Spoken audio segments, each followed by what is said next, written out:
नमस्कार साथियों, बहुत बहुत स्वागत है आपका अपने YouTube चैनल अमृत ज्ञान में। साथियों, आज इस वीडियो के माध्यम से हम बात करेंगे महाधनी बनाता है पंच महापुरुष राजयोग। जी हाँ साथियों, आज हम एक ऐसे राजयोग के बारे में चर्चा करेंगे जो यदि किसी जातक की कुंडली में बनता है या वैसे समीकरण बनाता है तो निश्चित रूप से चाहे जातक का जन्म किसी गरीब परिवार में ही क्यों ना हुआ हो, ऐसा जातक अपनी मेहनत के बल पर, अपनी बुद्धिमत्ता के बल पर एक दिन सफलता के शिखर पर जरूर पहुंचता है। और इनकी सफलता का प्रमाण पूरा समाज देखता है। कहने का मतलब है, समाज में एक बहुत बड़ा नाम बनाते हैं ऐसे व्यक्ति जिनकी कुंडली में जो अभी मैं राजयोग बताऊंगा, यदि वो राजयोग मौजूद है और मेरे द्वारा बताई हुई कंडीशन यदि फुलफिल हो रही है तो निश्चित रूप से आप मान करके चलिए, ये इस जीवन में राजयोग अवश्य भोगेंगे। पहले जान लेते हैं कौन कौन से वे राजयोग हैं, फिर बात करेंगे इन राजयोगों से मिलने वाले लाभ के बारे में, और लास्ट में बात करेंगे वो कंडीशंस कौन कौन सी फुलफिल होनी चाहिए।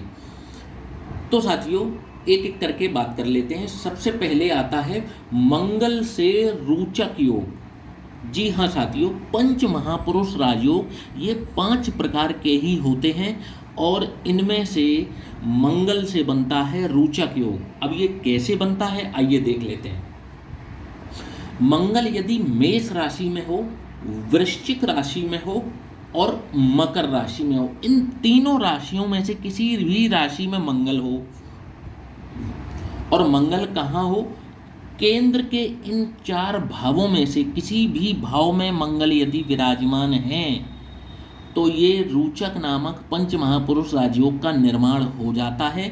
और ऐसा व्यक्ति, अब सुन लीजिए, क्योंकि मंगल भूमि के कारक हैं तो ऐसा व्यक्ति भूमि के मामलों में अतुलनीय विजय प्राप्त करता है।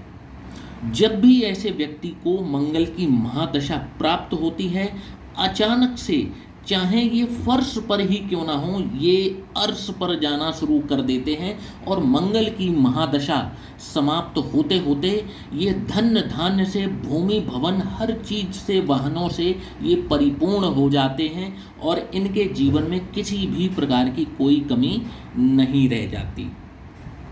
इसके बाद यदि इनके कैरियर की बात करें, यदि ये अपने विद्यार्थी जीवन में हैं तो ये किसी इस प्रकार के कैरियर का चुनाव करते हैं जो कि फोर्स से रिलेटेड हो। पेशा डॉक्टरी का अपना सकते हैं, जिसमें ये सर्जन, यदि ये डॉक्टरी पेशा अपनाते हैं तो ज़्यादातर मामलों में ये सर्जरी की पढ़ाई करते हैं और फिर ये टॉप के सर्जन बन जाते हैं। सेना में भी इनका रुझान हो सकता है, पुलिस में भी रुझान हो सकता है, या आपातकालीन सेवाओं में, क्योंकि मंगल फोर्स के कारक हैं, बल के कारक हैं। तो किसी ऐसी ही परीक्षा को ये देते हैं और ये उसमें सफलता प्राप्त कर लेते हैं और उसके बाद में इनके जीवन के सुनहरे दिन शुरू हो जाते हैं। इसके बाद साथियों बात करते हैं शुक्र से। शुक्र से बनता है मालव योग। यदि केंद्र के 4 भावों में से किसी एक भाव में शुक्र हों और वृष राशि, तुला राशि या मीन राशि के हों, मीन राशि के 27 अंश पर यदि शुक्र हैं तो ये शुक्र की परम उच्च अवस्था है और सबसे बेहतरीन राजयोग का निर्माण शुक्र कर देता है। यदि शुक्र मीन राशि में है, 27 अंश पर हैं और केंद्र के 4 भावों में से किसी एक भाव में विराजमान हैं। वृष राशि और तुला राशि में भी शुक्र मालव योग का निर्माण करते हैं और बहुत ही बेहतरीन परिणाम प्रदान करते हैं। ऐसा व्यक्ति को ग्लैमर की दुनिया से यदि जुड़ता है तो बहुत लाभ होता है, व्यक्ति फेमस होता है, सेलिब्रिटी तक बन जाता है। भूमि भवन वाहन कोई कमी इनके पास नहीं रहती, सुंदर मकान, सुंदर वाहन की प्राप्ति शुक्र देव इनको अवश्य करवा देते हैं अपनी महादशा में। देखिए, महादशा का लगना बहुत जरूरी है, क्योंकि राजयोग घटित ही तभी होगा जब ये महादशा लगेगी इनको। महादशा यदि इनको नहीं आती है तो ऐसा नहीं है कि इनको इस राजयोग का लाभ नहीं मिलेगा, मगर पूर्ण लाभ नहीं मिलता, क्योंकि फिर अंतर दशाओं में जब भी ये ग्रह आएंगे तो अपना रूप दिखाएंगे, परंतु महादशा में पूरी पावर में होते हैं और महादशा एक लंबे समय के लिए आती है। तो यदि इनको महादशा मिलती है तो संपूर्ण राजयोग का लाभ इनको प्राप्त होता है। इसके बाद साथियों बात करेंगे बुध से। बुध से बनेगा भद्रयोग। कैसे बनेगा? बुध यदि मिथुन राशि में हो, कन्या राशि में हो, केंद्र में हो, इस राजयोग की सबसे बड़ी पहचान है ऐसा व्यक्ति सुपर इंटेलेक्ट होता है, बहुत ही बुद्धिमान होता है। ऐसा व्यक्ति अपनी वाणी से, मीडिया के क्षेत्र से, बोलने के क्षेत्र से, लाइजनिंग, कमीजनिंग, बिजनेस में अतुलनीय सफलता प्राप्त करता है। और ऐसे व्यक्ति को जब भी बुध भद्र योग का निर्माण करते हैं बहुत ही अच्छी आयु प्राप्त होती है। व्यक्ति ये समझ लिए कि अपनी जीभ से, अपनी जबान से दुनिया जीत सकता है यदि भद्र योग का निर्माण बुध से हो रहा हो। और ये भद्र योग 15 अंश पर सबसे परम उच्च अवस्था में होता है कन्या राशि में, जो प्रैक्टिकली देखने में आया है। यदि बुध कन्या राशि का हो करके 15 अंश पर आपकी कुंडली के केंद्र स्थान में है तो, और बुध की महादशा आती है, मुझसे आप ये मैं प्रमाणित बात कह रहा हूँ कि यदि बुध की महादशा लग गई आपको तो आप जीवन में सर्वस्व पालेंगे।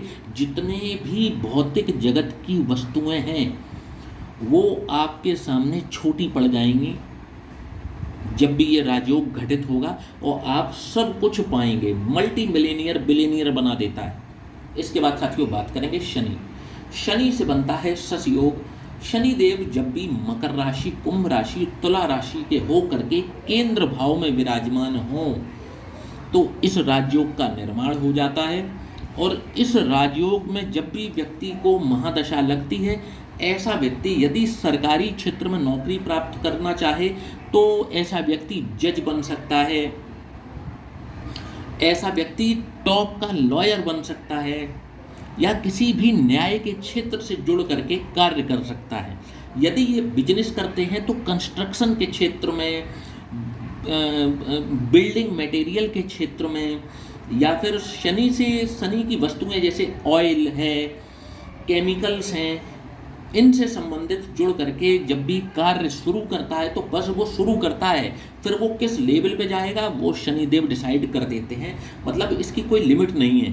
शनि से ही हम मनी को देखते हैं। शनि यदि कुंडली में प्रसन्न हो, अच्छी अवस्था में विराजमान हो, तो जो आपने देखा होगा ना कि जो जनरेशन के लिए पैसा छोड़ के जाते हैं, पीढ़ियों के लिए पैसा छोड़ के जाते हैं, जो शनि प्रभावित हों, शनि की महादशा हो, शनि देव अच्छे विराजमान हो कुंडली में, ऐसा व्यक्ति सिर्फ अपने लिए काम नहीं करता, अपनी आने वाली पीढ़ियों तक का इंतजाम करके जाता है, संसार से इतना धन कमाता है। गुरु से बनता है हंस योग। जब भी गुरु केंद्र भाव में हो, धनु राशि, मीन राशि या कर्क राशि, और कर्क राशि में यदि हैं तो 5 अंश पर ये परम उच्च अवस्था में होते हैं। ऐसे आदमी के ज्ञान के आगे आप टिक नहीं सकते। जिसका गुरु कर्क राशि में 5 अंश पर है, आपकी हिम्मत नहीं पड़ेगी इनके आगे बोलने की, इनके तर्क के आगे आप घुटने टेक जाएंगे और आप इनकी बातों को माने बिना रह नहीं पाएंगे। इतने नॉलेजेबल पर्सन होते हैं। टॉप के जो प्रोफेसर्स होते हैं, टॉप के प्रोफेसर्स, चाहे वो मेडिकल कॉलेज में हो, चाहे वो इंजीनियरिंग कॉलेज में हो, चाहे वो किसी भी पढ़ाने लिखाने के क्षेत्र में जो टॉप के प्रोफेसर्स होते हैं, उनका गुरु जो है वो कर्क राशि का पाया जाता है। और यदि ये प्रोफेसर नहीं भी हैं तब भी ये जन्मजात गुरु हैं। ये अपने साथ में पूर्व जन्मों के संचित ज्ञान को लेकर के आते हैं। इनके अंदर बहुत ही गजब की इंट्यूशन पावर होती है। गुरु क्योंकि पुत्र के कारक हैं, धन के कारक हैं, आभूषणों के कारक हैं। जब भी गुरु कर्क राशि के 5 अंश तक होते हैं, इन सभी चीज़ों की प्राप्ति आपको सहज रूप से होती है। आप उच्च शिक्षित होते हैं और आपको वेरियस फील्ड्स का ज्ञान होता है और आपके समाज में भी जो उच्च वर्ग के राजनेता हैं, मंत्री हैं, आप उनके सलाहकार हो सकते हैं, आप उनके भी गुरु हो सकते हैं। ये गुरु आपको इतनी बड़ी पावर देता है, ये किंग मेकर होते हैं। जो गुरु केंद्र स्थान में यदि धनु राशि, मीन राशि, कर्क राशि का हो। अब इनकी 3 कंडीशन मैं आपको और बता देता हूँ। 3 कंडीशन है, ये ग्रह केंद्र में हो, जैसा कि मैंने बताया ये ग्रह केंद्र में हो, जो राशियां मैंने बताई हैं इन राशियों में हो, इन ग्रहों की महादशा आनी चाहिए। देखिए अंतरदशा भी आएगी तो भी आपको लाभ देगी ही देगी, परंतु यदि इनकी खुद की महादशा आ जाती है फिर आपका राजयोग शुरू हो जाता है। जातक की आयु 18 वर्ष से लेकर के 50 वर्ष के मध्य होनी चाहिए। देखिए एक चीज बहुत प्रैक्टिकल समझिए, ग्रह का बल तो होता ही है, साथ में आपके लग्न का बली होना भी बहुत जरूरी है, क्योंकि राजयोग किसको भोगना है, तो लग्न को भोगना है। अब यदि आपकी आयु 75 वर्ष की हो चुकी है और फिर आपको मालव योग घटित होता है आपकी कुंडली में, तो अब आप ये सोचिए कि जहाँ पर आपके शरीर का बल अब खत्म हो रहा है, आप वहाँ मेहनत कैसे करेंगे, आप उपलब्धियों को कैसे पाएंगे। तो एक उदाहरण के तौर पर मैंने बताया कि जातक की आयु यदि 18 से 50 वर्ष के मध्य है और तब ये इन ग्रहों की महादशा प्राप्त हो जाए तो राजयोग निश्चित रूप से घटित होता है और इनके जीवन को धन्य धान्य से परिपूर्ण रखता है। आशा करता हूँ कि आपको ये हमारा वीडियो पंच महापुरुष राजयोग का पसंद आया होगा। वीडियो को लाइक, चैनल को सब्सक्राइब करना बिल्कुल भी ना भूलिएगा और वीडियो को ज़्यादा से ज़्यादा शेयर कीजिए ताकि ये ज्ञान और लोगों को भी काम आ सके। यदि आप भी अपनी कुंडली का विश्लेषण करवाना चाहते हैं, नीचे दिए हुए इस व्हाट्सएप नंबर पर आप हमसे संपर्क कर सकते हैं। जय श्री राम।